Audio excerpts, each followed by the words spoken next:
Okay, we are back in business. We are now just little quick overview. We just had already three sessions. We spoke about self-care, importance of self-care while we're talking about diabetes and taking care of yourself. We spoke about lifestyle and how our lifestyle is affecting our health.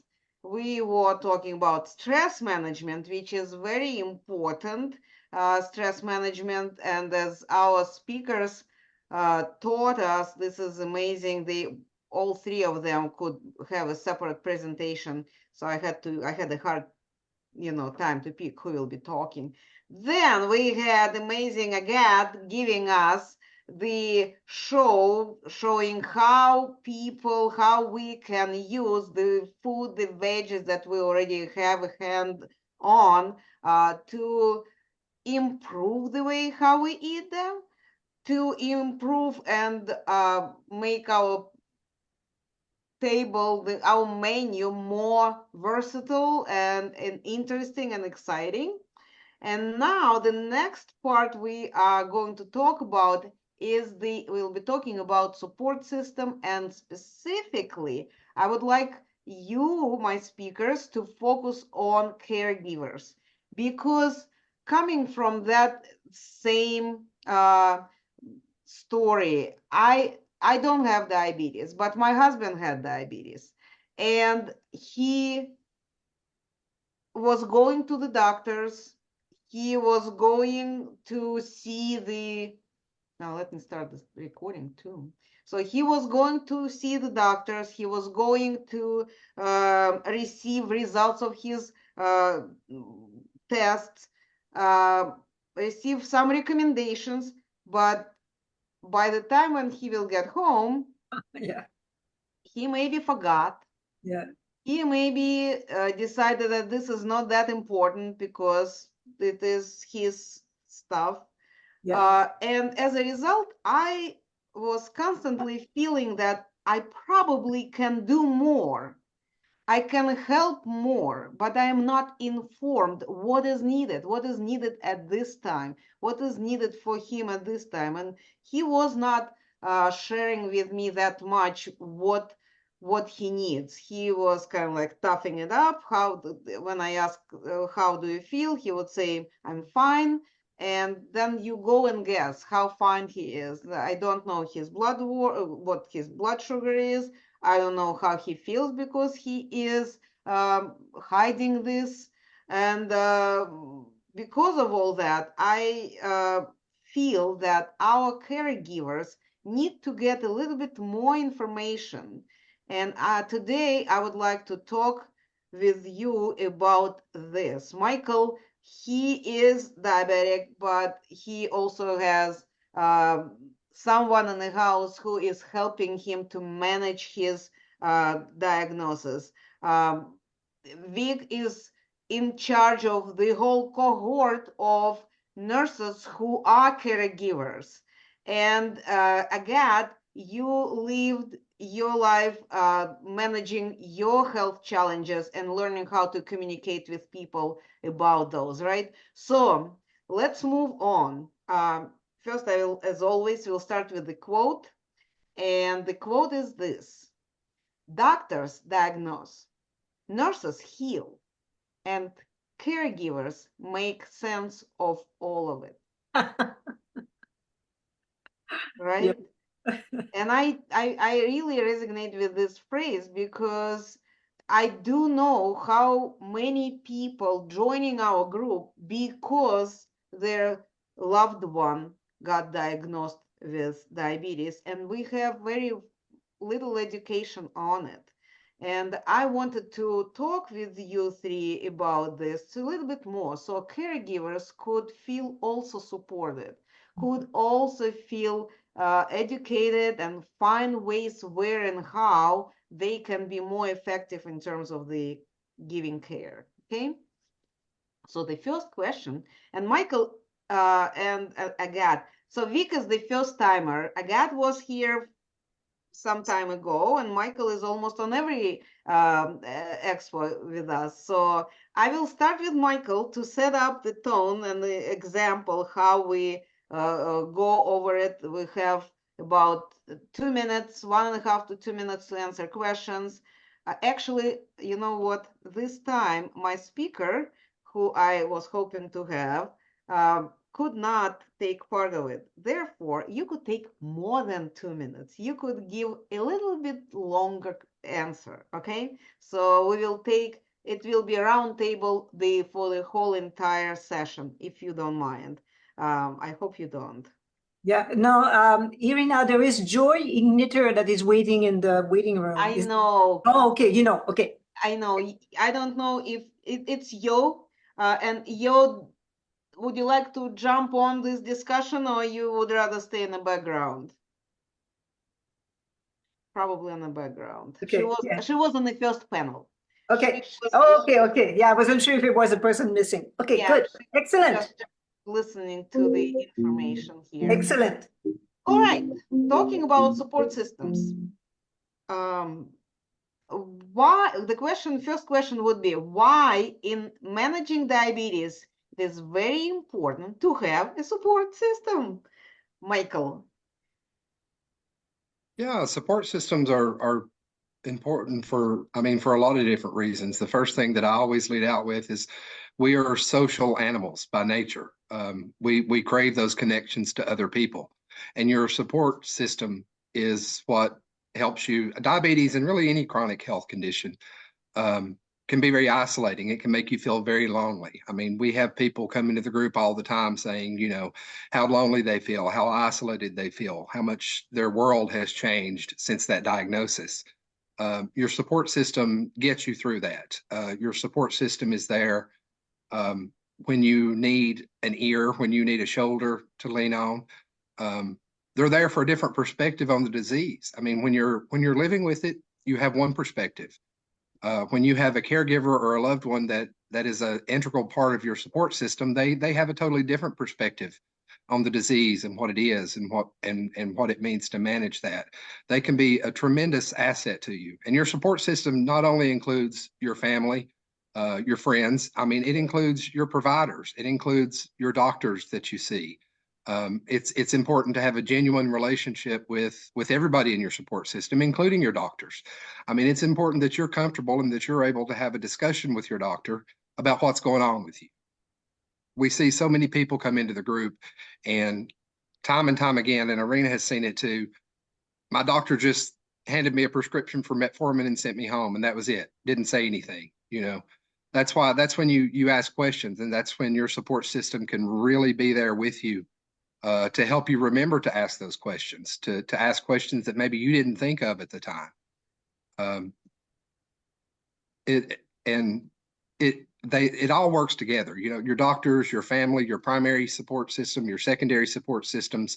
I would probably put doctors and things like that in your secondary support system. But don't discount things like the diabetes Facebook group. That's another source of support. That's definitely a support system.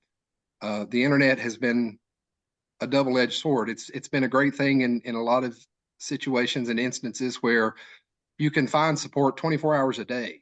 You know, if you're having a rough night, if things aren't going well, hop on. There's always somebody in the diabetes group. I mean, it's the group is so big. There's always somebody available to talk. You know, there's always somebody there that will help you look at things from a different perspective, from outside your own personal worldview. And I think that's tremendously important in managing the disease, to not feel alone, to feel supported, and to have extra eyes and extra ears. People may notice something that you don't, you know. So, yeah. All right. Thank you, Michael. And I kind of forgot to mention a very important point. Michael is actually one of the admins in our diabetic group, Diabetes 101 for Beginners. And when he is referring to our group, he is referring to this, we have over 126,000 people in our group. This is how many people actually finding us on the internet, staying with us, participating in our conversations and events So when we are talking about I've heard from someone, we've heard from multiple ones, because I promise whatever question people might have, they probably will find somebody else who has the same question, or somebody else who experienced whatever the question is and found some solution. It doesn't mean that it will work for you, but at least to know that there is a solution, that there are people who are going through the same challenge. So thank you, Michael. And now, Agat, what would be your take on this question? Why support systems are so important? And so we'll focus on this one. Why Yes. support system is so important in managing your diagnosis? It is. And the very first thing is don't be shy to ask. So when I Yes. had that first with what I did, changing my diet, I mean, friends and family was like, oh my gosh, yeah. And was like, all I'm asking you is to support me, because I did it for 1 week. I did it for 3 months, and it has never come back. So there's something that I do, obviously, that is working. It might not be what you would do, but please respect what I do. I love to see you. I love to come for meals with the family. Don't be upset. I'll bring my food. And they all ask for desserts because, it was like, okay, you bring the dessert. I said, yeah, sure, I'll bring the dessert. And then I eat my main dish that I bring for myself. And at the time too, I changed for my children because they had their issue and husband. So, but it is to ask. Don't be afraid to ask. Because people, as I said, giving support, they will see how they think the support should be. So you tell them what support you need. And then that means that, okay, those friends know we're going to the restaurant. Fine. Let's take a walk together then, because I cannot go to the restaurant with you. Find other ways. And when it comes to, I have a customer like that, Jan. She is older. She goes to the doctor, and when she comes back, it's like, woo. And so I said, Jan, ask the doctor to give it to you in writing. Ask to give it to, because she said, well, why don't you talk? I said, no, it's private information. I cannot talk to your doctor. Ask to give it to you in writing, what you are allowed, what you're not allowed. Because yes, I do research on my end, but I mean, I'm not a doctor. I'm not even a dietitian or anything like that. I'm just someone who is experiencing health because of the change I made. But, I know you don't have turmeric, you don't have ginger juice, but I mean, there's so many other things. So ask your doctor to give it to you in writing. And also, Hold this thought. You will be, there is a question that I will ask you about the tips. So don't okay, go too far. okay. The first question is, Yes. why in managing diabetes it is very important to have a support system, and Yes. so you could get help. Yes. So Yes. Vic, what would be your response to that? Why it is important to have a support system? Well, I'm going to build on something that Michael talked about. It's so important, of course, to have informational support, because there's so much information that we need, and so much information that would fill in all the blanks we have. For example, Michael saw his doctor, and he sent him home with metformin. You could have a million questions about metformin. When can I take it? Does it have interactions? What kind of effects is it going to have on me? But there's also one other thing we need. We need human support. We need emotional support.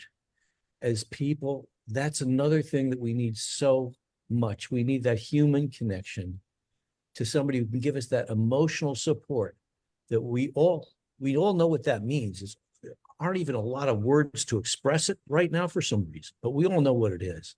And so that's something else that we all need very, very much. And nurses can provide that too. Nurses can be part of that. If you can make a personal connection to a nurse that you can see next time you have a question, that can help a lot. Absolutely. Yeah. And I just wanted to, from my standpoint, to bring it up. I'm always saying it, and Michael already probably tired of hearing me saying this. Diabetes is a team sport. You got to have more team members to help you to move forward. And emotional support is very important.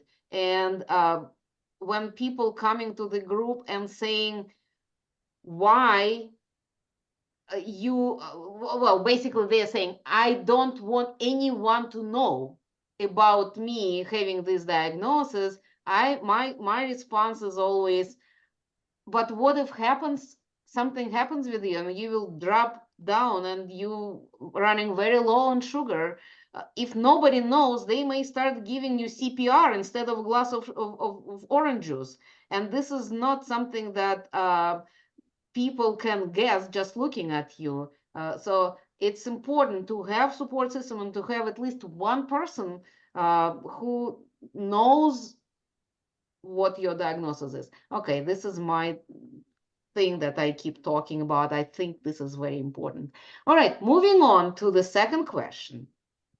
How people in your support system can contribute to managing your diabetes? And again, I will start with you right now. So you could start this answering this question first. Yes, so as I was saying earlier, is, friends and family, keep them with you, ask them the way to support you.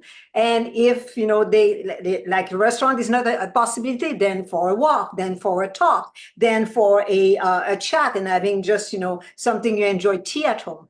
And so think outside the box. We're so used to, when we meet friends, we have a meal. When we have a gathering, a celebration, it's over a meal. So if it's not possible, it creates some sort of friction, then it's over an activity that you go out in nature and you enjoy a walk. It's also that, I say to people is, look at yourself.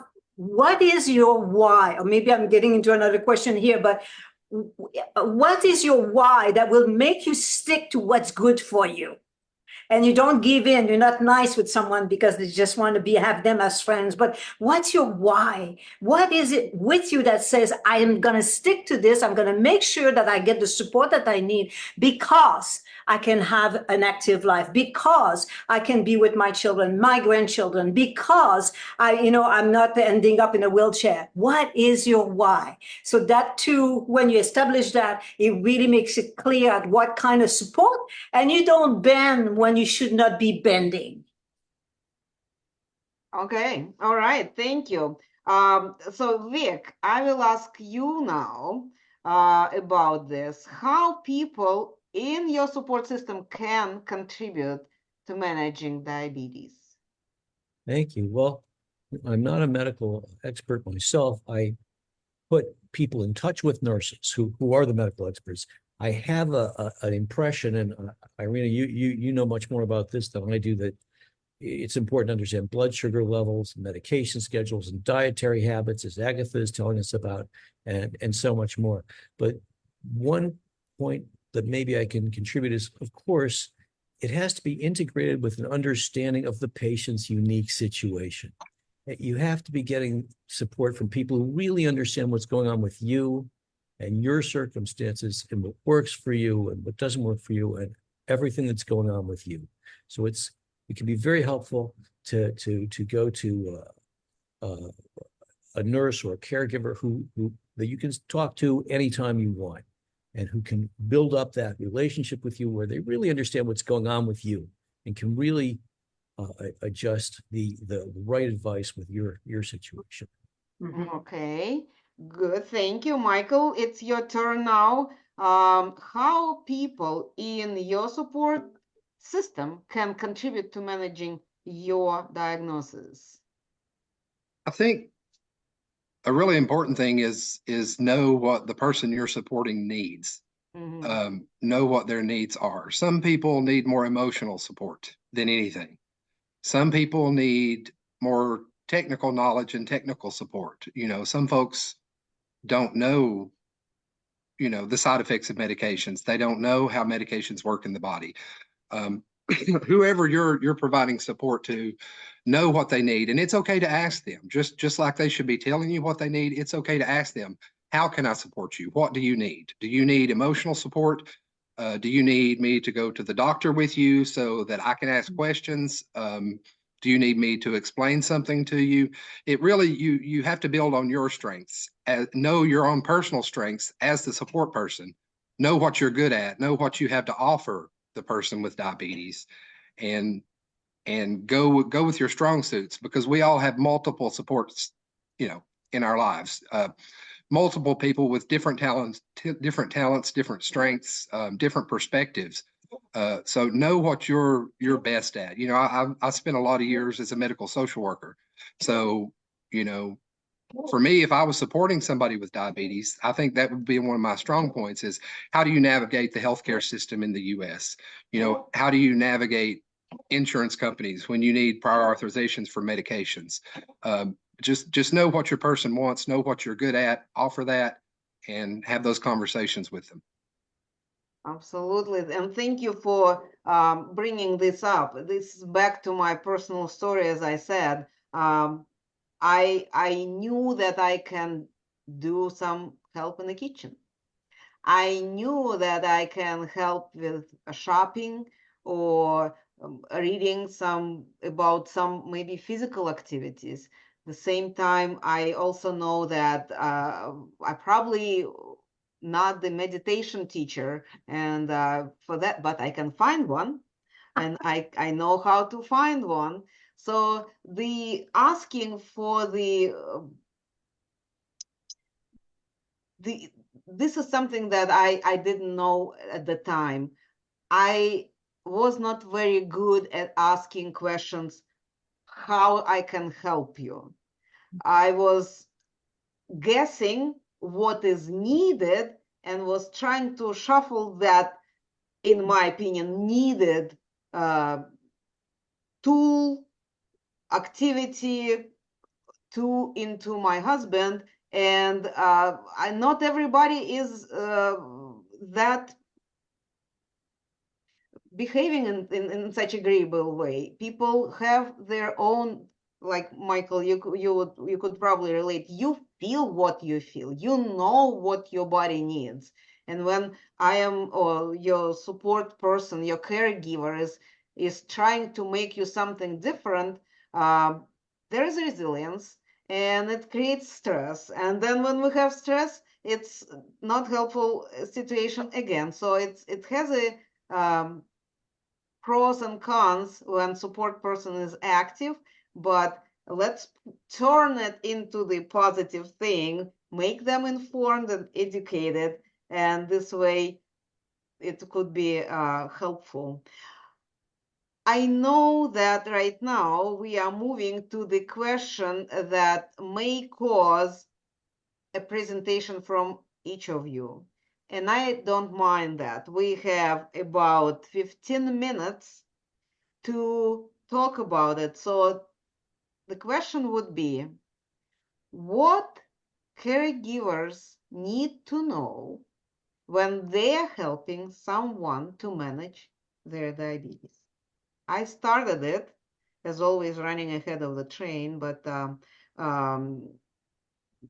let's, Vic, I will start with Vic. Start this, and then Agat will go, and then Michael will wrap it up. Well, I understand that consistency is very important. Building on something Chef Agatha said, once you find what works for you, you've really got to be very consistent. Make sure you keep doing it every day. And so that way it can be effective over time. Another 5 minutes, but that's okay. Thank you. All right, again, okay, consistency is one thing that caregivers need to know when they're helping someone with diabetes to manage their situation. So what will you add to this? So what I would do, and that might be awkward at time because it depends who the person you're helping, what type of person they are. But again, if you establish with them, okay, you're serious about this, right? You really, want to get out of this and have less problem, less pain, and you want to look at the future that is brighter than what you have now. How about if I help you cleaning up your cupboards? Because if they have processed food, crackers, orange cheese in those wrappers, things that are, packed with chemicals and whatnot, it's not going to help. So the caregiver, if they find out what really is like, to start with what's minimal, to really help the person to overcome the pain and maybe go towards, like I said, a brighter future, then they can bring this option to the person that they're giving the care to. And it's amazing when you start to go through the cupboards, you go like, oh my gosh, really? I have that in my cupboard. So clean the cupboard, clean the fridge, clean the freezer, the ice cream will go, and then help them. Okay, now how about if I do your grocery? Because I did that research, and you share with them what you have found out, because maybe, again, they have forgotten what the doctor said, what the nurse said, what they have forgotten. They're such in pain that the last thing is like retaining information somehow. So you go, okay, I can do your grocery if you like. And like I said earlier, how about if we stick to breakfast? We don't budge. We don't, one morning go, oh, nah, I'm just going to have waffles today. And because that waffles is made with flour and it's processed flour and that's glue in your body. So all that. Explain as well when you're a caregiver. And I would think that a caregiver that specializes in helping people who are dealing with diabetic, that they would know or have an interest in knowing.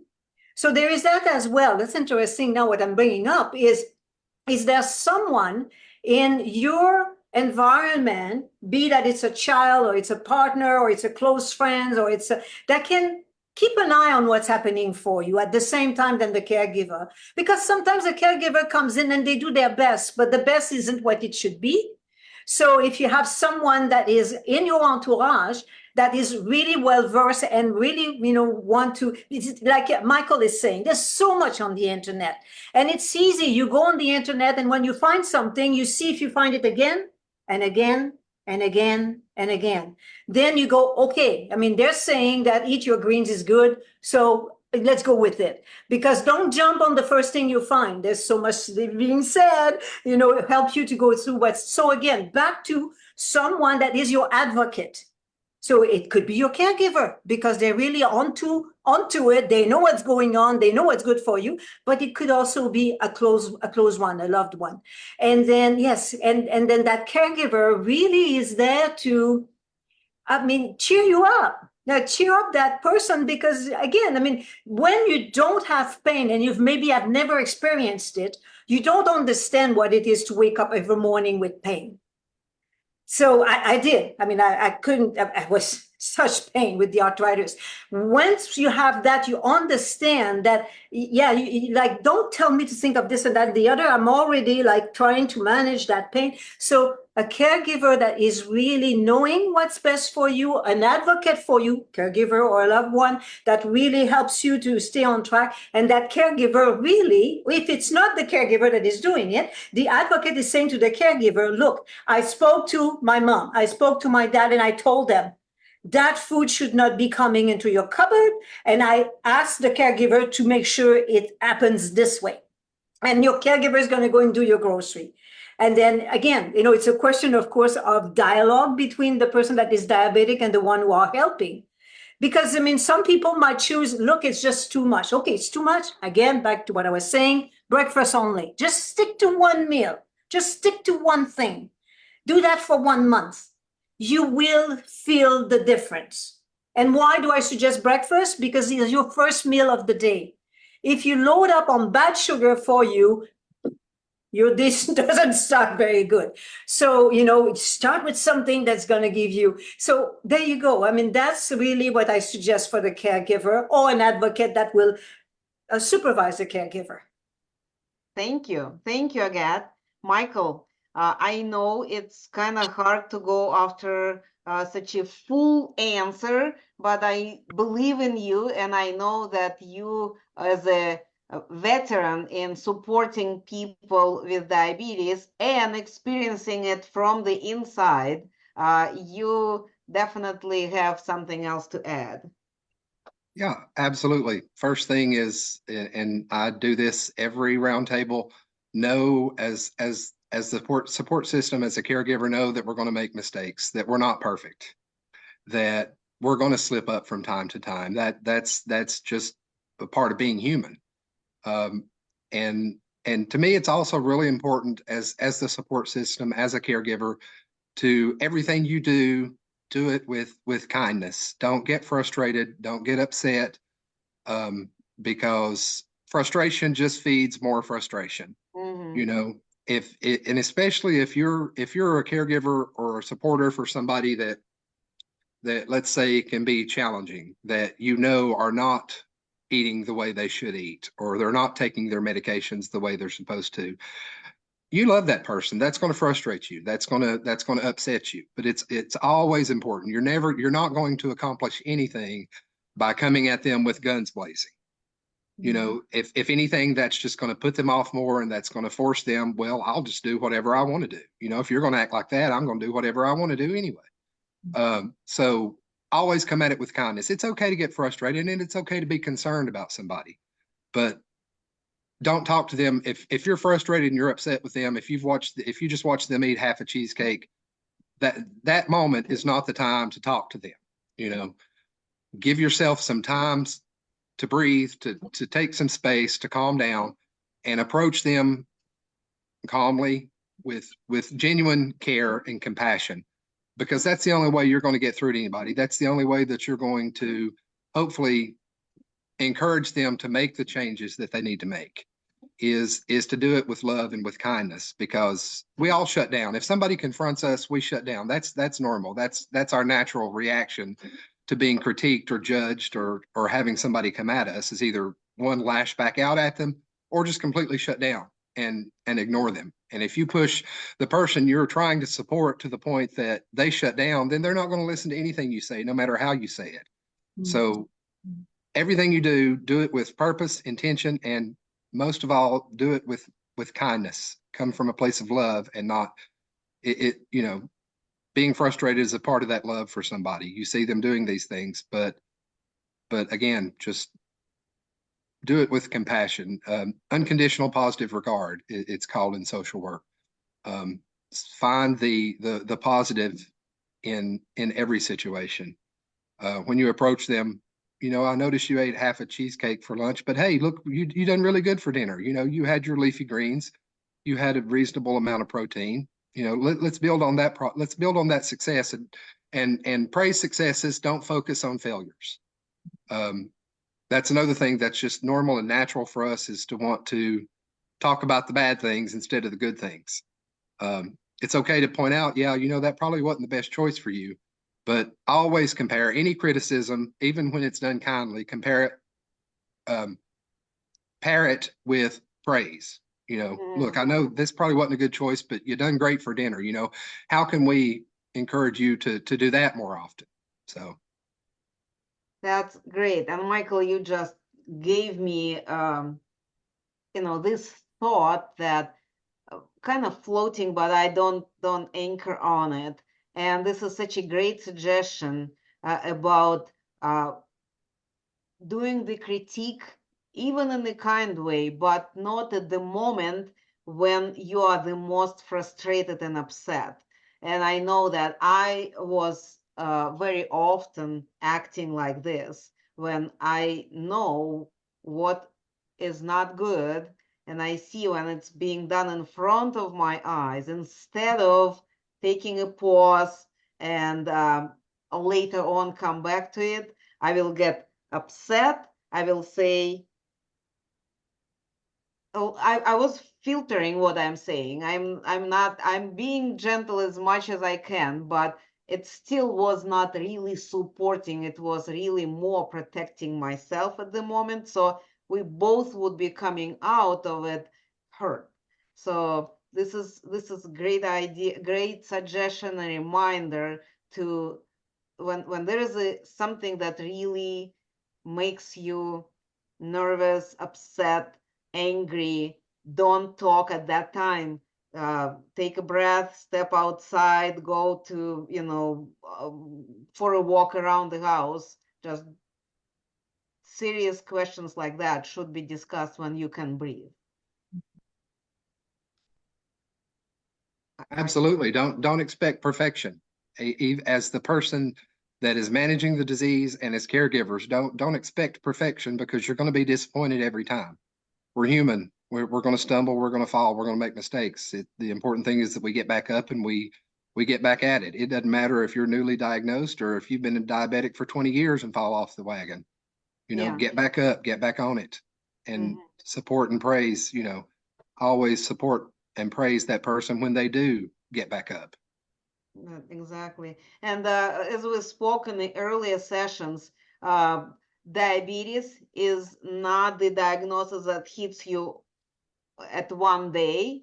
And if things happened and you, for whatever reason, didn't do what you're supposed to do, it doesn't mean that at this moment everything will go downhill. If you stay there, that will be causing more challenges, more problems. But if you had an event, if you had the I don't know, you got sick, that also, or health stressful situation at work, and you had to travel for work or some family things.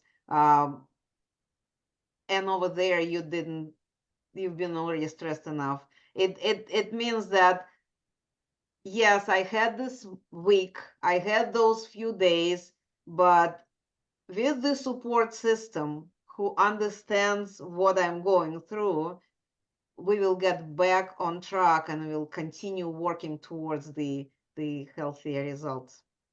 Yeah, and absolutely, and that's something else that I encourage. Irina just said it, to know where that person's at and to know what they're living through. If you're a caregiver for a diabetic, if you're not diabetic, try living their life for a month. Give up sugar for a month. Eat the healthy foods for a month. That'll give you some insight and that'll give you some perspective on what we have to do and live with every day of our lives. You might find it beneficial. I mean, you may feel better yourself if you do that. Even if you don't, it gives you the empathy to know. And instead of just saying, well, I know what you're going through, I know what it's like. Well, if you haven't lived it, you really don't. So take up that challenge. Live their life for a month. Will, my spouse here, who's another admin in the group, done that for 30 days. He gave up sugar. I just think it's important to be able to, even if you don't have diabetes, to know what the daily struggles, at least of the dietary requirements and exercise and the things that we're supposed to do for ourselves. It gives you a totally new perspective on where that person is if you've walked in their shoes for a while. Excellent suggestion, Michael. I am still to do that. I know that I know that I am going to do that. And another thing that I know a lot of health coaches do, they started using those continuous glucose meters, monitors on themselves to see how different food affects them. Their bodies are reasonably healthy. They don't have diabetes, but they see what can spike them, what stressful situations can cause the increase in their numbers. This is for everybody actually a great exercise, and thank you, Michael, about reminding it. Well, gentlemen and Agat and gentlemen, I wanted to thank you for joining me in this discussion about caregivers and support system. We, I think, did pretty well. Even without a special presentation, I think we did pretty well because we had time to touch certain points that sometimes we kind of overlook when we're in a hurry to go through those 3 questions. Vic, if you have anything to add, you have 30 seconds to add because 3 of us were talking more than you did. Oh, well, um, should I talk about my site or I'm not sure. Well, then I will talk. Yes, please. I just wanted to say, everybody who knows, Vic is touching the nurses topic all the time. And there's a reason, because he did put together, it's kind of like a registry, a site, a website that has nurses who are from different walks of life, different areas of expertise, who are working with diabetes, who are working with the young moms, who are working with the older people who have challenges with that. There may be surgical nurses. Those nurses are available for consultations. And that's what every Tuesday we have in our group, this Telenurse Tuesday event, when we're inviting people to ask questions. Here's the nurse, this is her credentials, this is her experience. She can help you. Ask the questions, she will go ahead and will answer it between 7 and 8 p.m. Eastern time. So there are more than just 3 nurses there. There are 26 or 27, as I know. 28. And that registry was created per request of the doctor who said, we don't have time to talk to everyone. But if you had this collection of nurses that people could go ahead and consult with, that would be great. So that's what Vic did put together, and that's why he is on this panel. Nurses are caregivers. Nurses are support system for those who have health challenges. Use them. Don't overlook their expertise. That's what I said for you, Vic. sorry Thank for you so much, jumping Irina. in. Thank you so much. So glad to participate here. Yes, thank you. So with that, I will again turn on the music. We have 7 minutes to walk around. I don't know how Monica says, kiss the loved ones, pet the dog, or pet the loved one, kiss the dog, and come back in 7 minutes because we are going to talk about family involvement, and we will continue talking about support system because outside system and outside of your house and what is happening in your house, it's all to support someone who has health challenges. Thank you again. I will turn off the spotlights now when I know what happened, and I will be seeing everyone in 6 minutes now.